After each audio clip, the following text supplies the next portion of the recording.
Subo nga aga, wala tamyawanay, kay nagaring ko yung ako nga tingkoy sa iban nga barangay officials. Tungod sinang amelioration bala, size mail nga ipanagtag sa pumuluyo. Kung ang inyo nga barangay, maayo ang pagtinagtagay, ginhatag nila sa intsakto nga mga tao, wala problema, amiguhay kita wala kamulabot. Pero, kung ang inyo nga barangay, puros anomalya, hindi intsakto kag ginago ang panagtag nila, tunto, para ini sa inyo. Dalon ta naman ini punto por punto, gani pamati ka mo para wala duro ka mo. Una nga punto, tanan nga makabaton sinang social amelioration, ipabarakang ang ngalan sa barangay hall para mabalaan sang tanan nga ina sila nakabaton. Kag makumparar nila kung nagakadapat gid man sila blatagaan sang bulig o kung hatagan sinang kwarta. Wala durugan mo, di bala? Ikaduha nga punto, nga nga sa iban nga barangay, naghatag ka mo sang form kang nagpapirma alas 2 sang aga. Wala curfew? O kondo mga aswang gid lang kamuya. Nga dapat aga pa kay para maunahan sang dungan.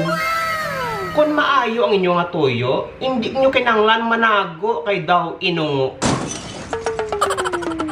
Ikatatlo nga punto, sa nagapanglista, nga asa listahan daw puros imo pamilya. Bes kan hindi ka mo kapasar sa requirements kag hindi ka mo pwede ya. Hasta sa listahan na kag kwarta, blood is thicker than water ang drama ni mga baghaka.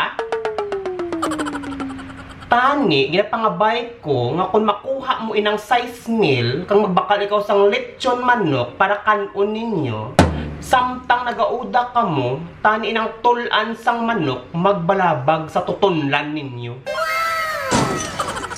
Ikaapat nga punto, nga aangara sa listahan, mga kilala ninyo.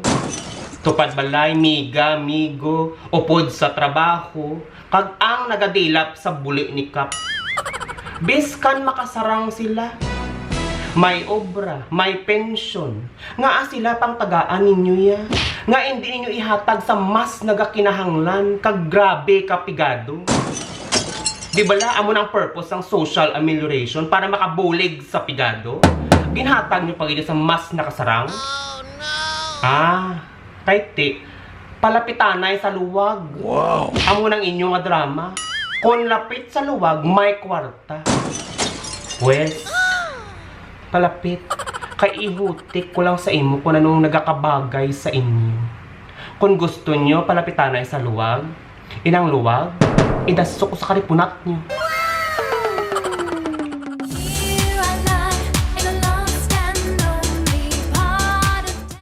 Gusto mo daskan ko pagidkalan para pwede ka nalutuan? Nugay, ano kuya?